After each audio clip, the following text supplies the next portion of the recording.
This is Professor Pete Alexander with the Winning at Business and Life podcast, where business leaders share their insights. It is 6 questions in 7 minutes because successful business leaders are busy and rarely have more time to spare. So let's get to it. Question number 1, in a few sentences, please tell me who you are and what you do. Hi, my name is Julie Kratz, and I am a speaker and trainer on inclusive leadership. I help leaders be allies for others in the workplace, also train women to build winning career game plans while promoting equality in the workplace. Julie, it's great to have you on the show. Question number 2, what's the best thing about working in your industry? I love being an outsider to the corporate America experience. So, as a speaker and a trainer, having my own business, I get to be the eyes and the ears outside the organization to see and hear and look for things that could be opportunities to improve Mhm. and promoting a culture of inclusion and helping people have more successful meetings that people want to go to. Mhm. Teams that you want to be a part of, that you actually get fired up in the morning to go to work, to be a part of a winning team, and to really feel like your voice is heard, that you're seen completely, and you can really bring your full human self to the workplace and feel like you belong is core to what I do. Wow, it sounds like any kind of company that would be a utopian for somebody to work for. That's the goal. It's a journey, though. It is, it is. Question number 3. I hear from other business leaders that staying in a good work-life balance for them and their team members is a challenge. What are your thoughts? I don't think work and life balance out. The equation, it goes back and forth. It's lopsided. I liken it to a teeter-totter more than equality, equilibrium. And that's because, work ebbs and flows, life ebbs and flows. Certainly, we're in a big time of uncertainty and ebb and flow culturally. And oftentimes, if we're trying to be perfect in one sphere of our life, we feel like we're forgoing the other sphere of our Mm, life. And especially people don't forget who they are at home when they clock in or go into the workplace at 8 o'clock in the morning and enter their cubicle. Nor do they when they leave at 4 or 5 o'clock or whatever that is and go home. They bring their full human self to the workplace and they bring the work home with them a lot of times and sometimes keeps them up at night. mhm. So I like to forgo the notion of balance and really welcome the concept of integration, the concept of I'm not going to get it perfect all of the time. I'm going to forgive myself and give myself permission to practice maybe some self care from time to time when things are out of balance. And it's on the other side of it. Are you fulfilled most of the days in what you're doing? Is it balance out 80-20 rule? 80% of the time, is it working? That's probably good enough. I would agree 100%. It's very insightful what you said. Question number 4. What other successful business leaders like yourself should be on my podcast? I know so many of my allies that I would recommend, and this is probably the hardest question you have, Pete. One of my early allies in corporate America, in my own corporate career, I had a manager, I remember kind of in the middle part of that corporate career, that said, I'd love to work for you someday.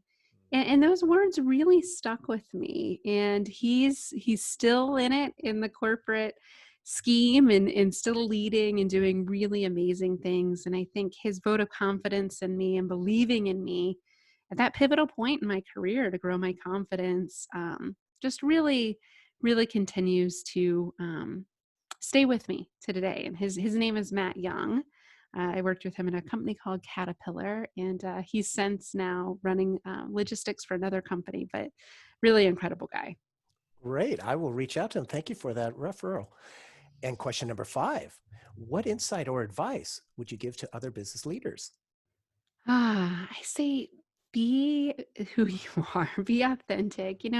Oftentimes and I know that sounds simple and cliche, but one of the things I find most often when teams are struggling is they're having to be a different version of themselves to fit in with the group. And sometimes you don't even know you're doing it. I mentioned before I worked at a company called Caterpillar, a big construction company.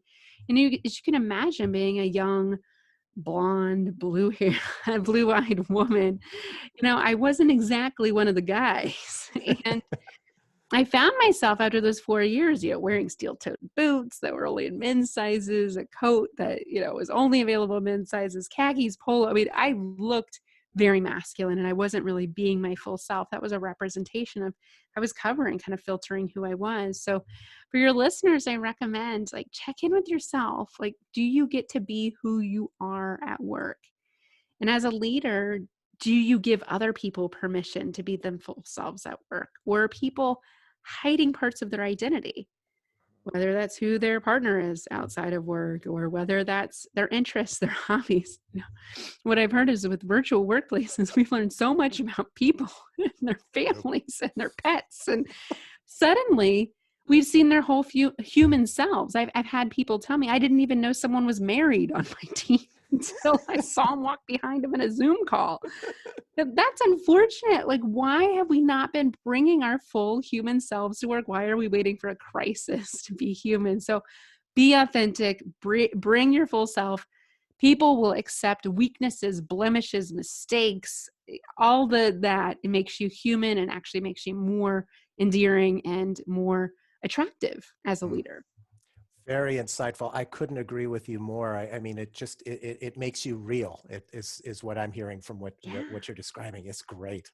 Well, think Wonderful. about the leaders you respect. You like ones that are Sure. real. Absolutely. The ones that you can relate to. Yep. Yep, I agree. Great. And question number 6, tell me about your first job. My first job. So before my professional days, so Caterpillar was my big professional one. I already went there. So rewind a few years. I was 15 and I worked at the pool, the Mm. community pool. So I was in the concession stand making all but $3 an hour, which I'm not sure if was even legal back then. You did get a pool membership, so maybe.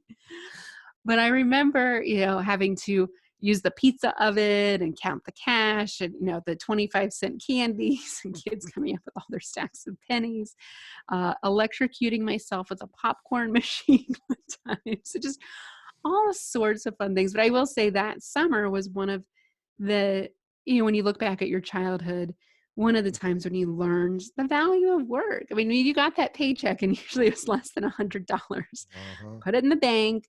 I was really diligent and careful about how I spent that money, and it's added up over the summer. I thought, wow, I have a whole new appreciation for how I buy clothing, what I choose to spend my money on. And no matter how much your parents harp on that, right? The value of money, until it's yours, it didn't feel real to me.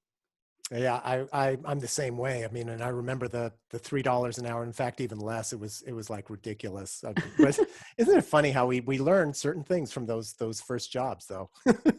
Yes, very much. So, Julie, thank you for being on the show. How can people find you? Well, I have a website with lots of complimentary resources. So be sure to check out nextpivotpoint.com. You can find me there, videos, podcast, my own podcast, as well as free workbooks, things you can download, thought leadership. It's all there. We have a new 5 questions to get the diversity and inclusion conversation started at your organization, which might be helpful for leaders out there.